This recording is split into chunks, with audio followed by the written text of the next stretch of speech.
It happened a year ago, but I still remember it like it was yesterday. Every sound, every shadow, every cold breath of wind from that night feels burned into my memory. It was a Saturday evening, and I had gone out with some friends for a drive.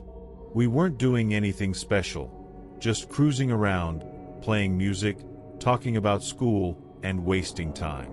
Around 10 p.m., I decided to head home. My friends lived in another part of town, and I had to take the long highway back to my house. That's where it all began. Instead of sticking to the highway, I thought I'd try a shortcut. I'd never taken it before, but the GPS showed a narrow road cutting through the woods, connecting back to my neighborhood. It looked faster, and I was tired. So I turned off the highway and onto that dark, winding road. At first, it seemed fine. Trees lined both sides, tall and black against the night sky. My headlights cut through the darkness, but the road kept getting smaller, more uneven. The further I drove, the more I realized I hadn't seen another car in ages. My phone signal was dropping in and out, the GPS glitching until the map froze completely. Still, I pressed on. But then, I noticed something strange. Every few minutes, I thought I saw someone on the side of the road. Just a shape, a figure, standing among the trees. I'd slow down, look closely, and nothing. No one there. Just shadows. I told myself I was tired, that it was all in my head. But my hands tightened on the steering wheel. The deeper I went, the more wrong it felt. The road twisted sharply, the trees growing so close they almost touched my car. Then, without warning, I hit a dead end. The road just stopped. A pile of rocks blocked the way, as if it hadn't been used in years. I cursed under my breath and tried to turn around, but as my headlights swept across the woods, I swear I saw someone standing at the edge of the trees. A boy. He looked about my age, maybe younger. He was pale, dressed in clothes that looked old, like something from another time. I blinked, and he was gone. My chest tightened. I spun the car around and started driving back the way I came, but the road looked different. I couldn't explain it. The turns didn't feel the same. The forest pressed in closer. Then I saw it.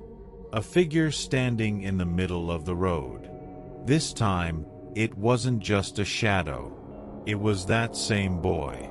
His head tilted slightly, eyes dark and hollow. He didn't move as my car approached.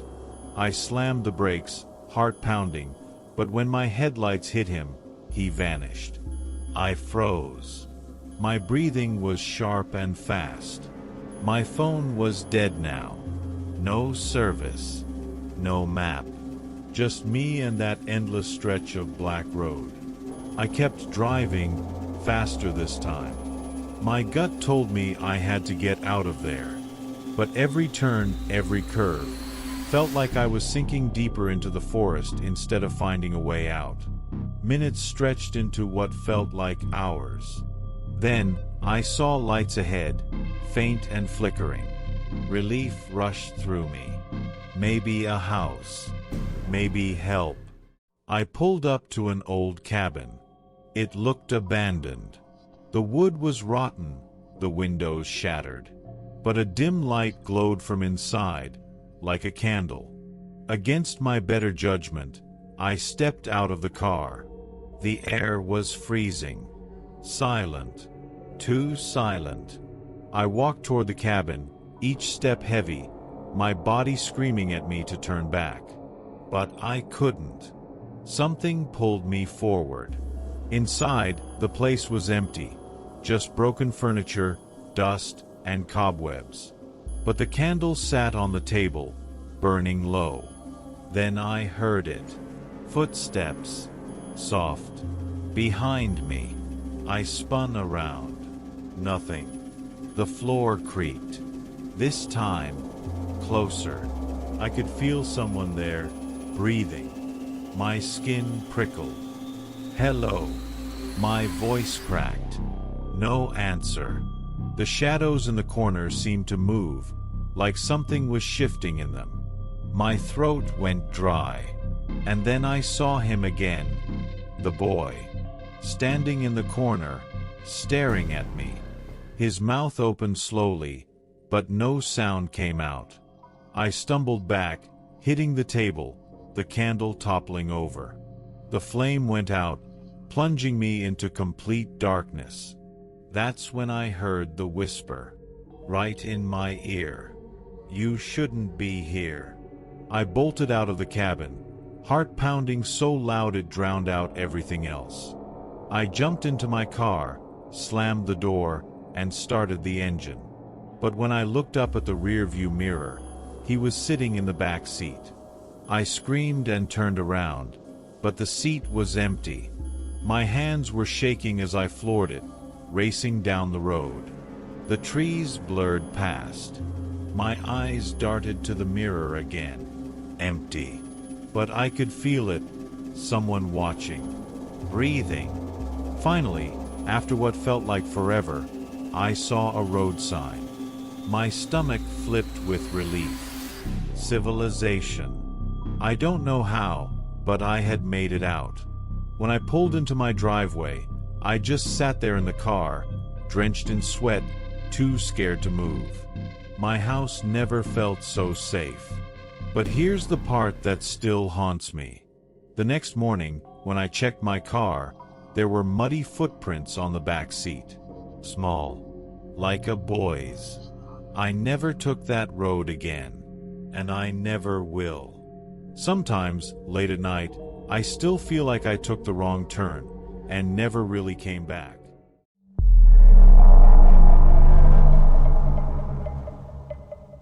I want to tell you something that still gives me chills whenever I think about it. It happened 2 years ago, but it's as clear in my memory as if it happened yesterday. It started with a simple decision. A wrong turn. It was a Friday night. I had gone to visit my cousin, who lived a couple of towns over. I stayed later than I planned, talking, eating, just enjoying myself. By the time I left, it was close to midnight. The highway was the normal route back, but I saw a smaller road that my GPS suggested could save me 20 minutes. I should have ignored it, but I didn't. I thought, why not take the shortcut? That's where everything began to go wrong. The empty road. The road started out paved, but after a few minutes, it turned rough and narrow. My headlights lit up the trees crowding both sides. They were so close it felt like I was driving through a tunnel of black branches. No cars. No houses. Just silence. At first, I told myself it was fine. Just a quiet back road. But the longer I drove, the stranger it felt. The air seemed heavier. The darkness deeper.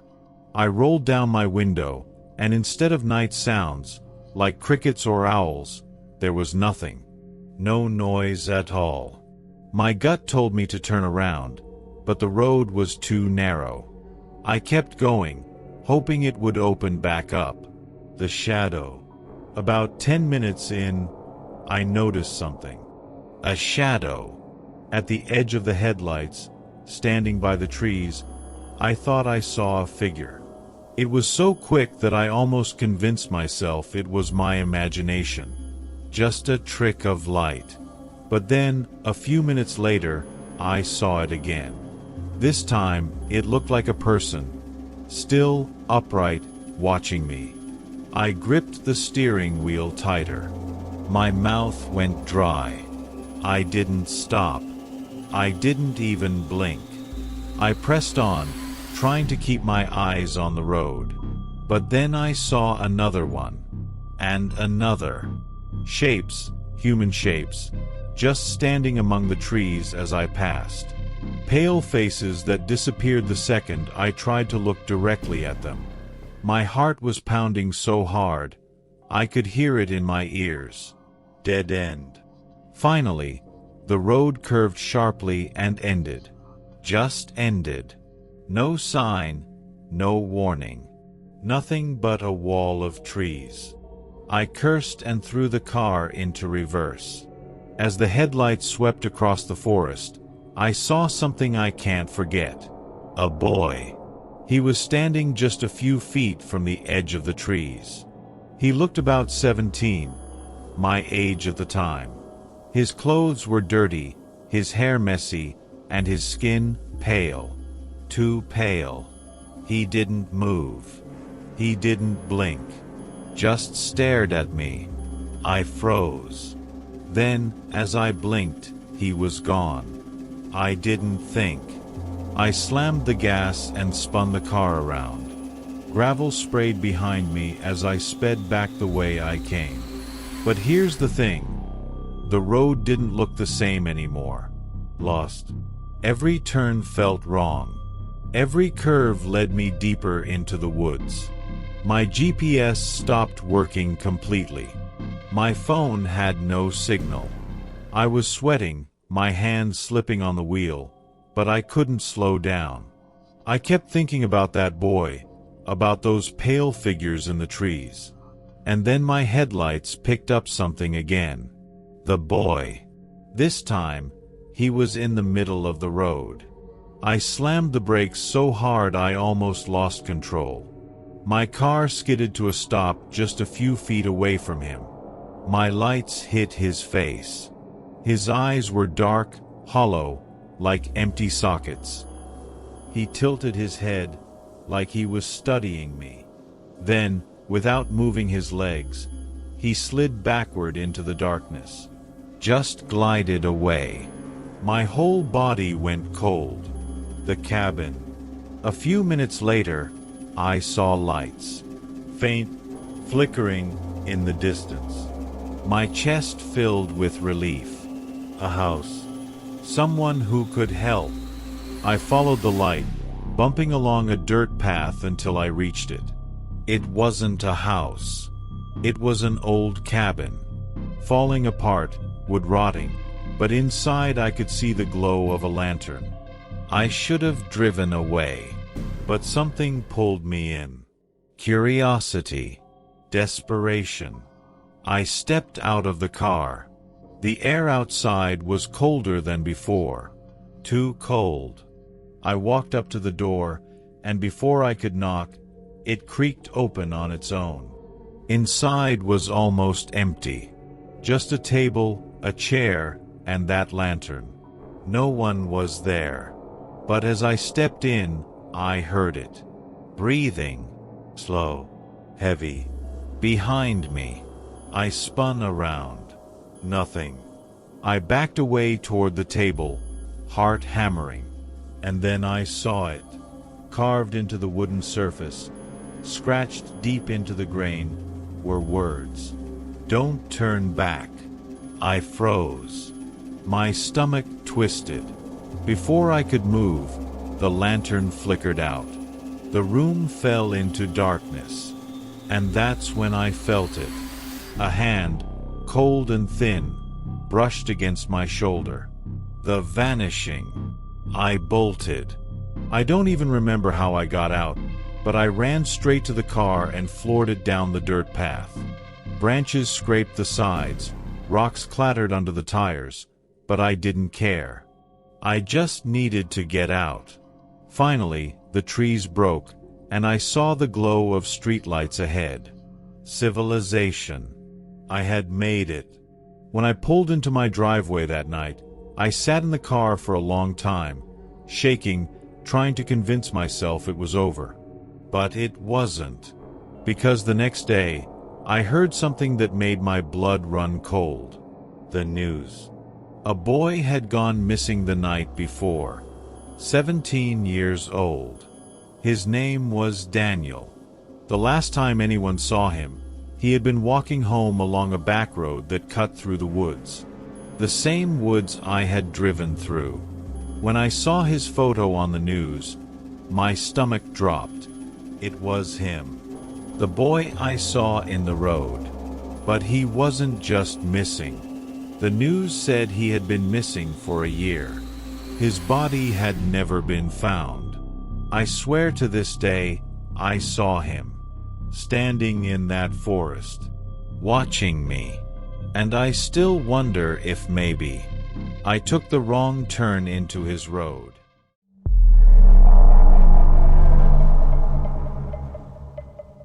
I want to share something that happened a year ago. I don't talk about it often, because every time I do, I feel the same cold fear crawl back into my chest. This is about my friend Monik. She was 20 years old, funny, smart, and full of life. But one night, she made a wrong turn, and none of us have seen her since. The beginning. It was late October, and we were coming back from a birthday party outside town. The night was chilly, the air heavy with fog, and the roads were nearly empty. I was in my car, leading the way, and Monik followed in hers.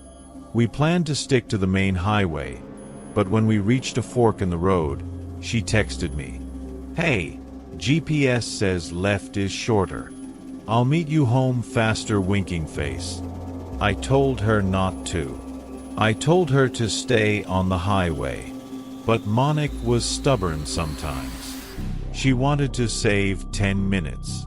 She took the left. That was the last time I saw her. The wrong road. Later, when the police traced her GPS history, we learned the road she took wasn't even supposed to exist on the map anymore.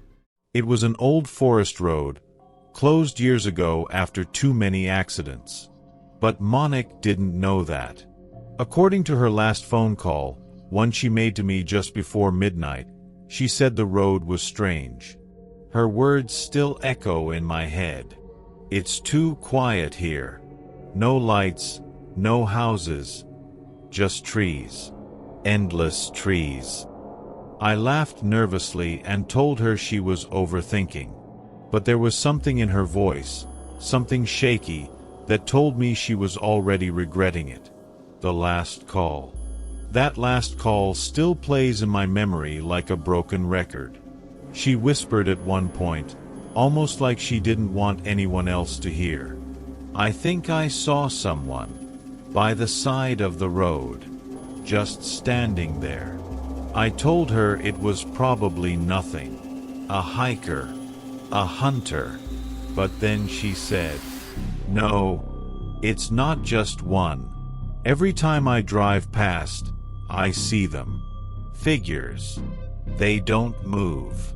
They just watch." My stomach dropped. I begged her to turn around, to come back the way she came. She promised she would. But then the line cut. Static, then silence. That was the last time I ever heard her voice. What they found. The next morning, when Monik didn't show up at home, we called the police. A search began immediately. They found her car 2 days later. It was parked at the end of a dirt trail deep in the forest. The keys were still in the ignition. Her phone was on the passenger seat, dead. But Monik wasn't there. No footprints, no signs of a struggle. Just the car, sitting there like she had vanished into thin air. What I saw. I shouldn't have gone back, but I did. A week after she disappeared, I drove to the spot where they found her car. I don't know what I was hoping for. Closure, maybe. Or some clue everyone else missed. When I reached the area, the air felt different. Heavy. Too quiet. Like the forest was holding its breath. I walked the trail a little, calling her name softly. My voice echoed strangely, like the trees were throwing it back at me. And then, I saw something. Across the path, half hidden by the fog, stood a figure. Tall, pale, unmoving. I froze. My chest tightened, my body refusing to move. The figure tilted its head, slowly, like it was curious. And then another appeared. And another. 3, 4, 5 of them. Just standing there. None of them came closer. None of them spoke. But the moment I turned and ran back to my car, I swore I heard footsteps behind me. The cabin. The strangest part came later. During the investigation, the police found an abandoned cabin about half a mile from where Monique's car was parked. Inside, there was nothing but dust, broken furniture, and carvings on the walls. The carvings were words, scratched deep into the wood. One of them was her name, Monique. We never told her parents that part. The dreams. After her disappearance, I started having dreams. Always the same. I see Monique standing on that road, the fog curling around her. Her eyes are wide, her lips trembling like she wants to say something, but no sound comes out. Behind her, in the trees, those figures stand. Dozens of them. Pale, faceless, waiting.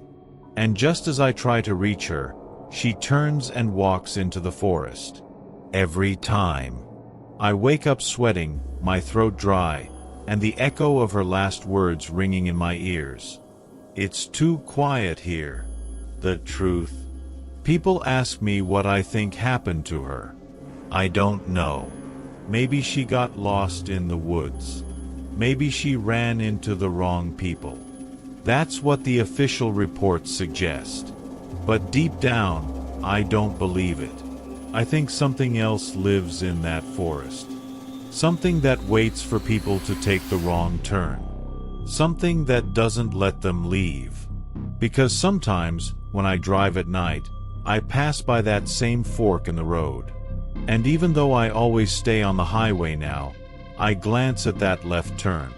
And every single time, I swear I see her car parked just beyond the trees. Monique, still waiting. Still missing. The ending. It's been a year since Monique disappeared, and no trace of her has ever been found. No body. No clothing. Nothing. Just her name scratched into the walls of a cabin that should have been empty. Her parents held a memorial, but I didn't go. Because in my heart, I don't think she's gone. I think she's still there. Lost. Watching. And I think if I ever make that wrong turn myself, I'll see her again. But I don't want to. Because if I do, I might not come back either.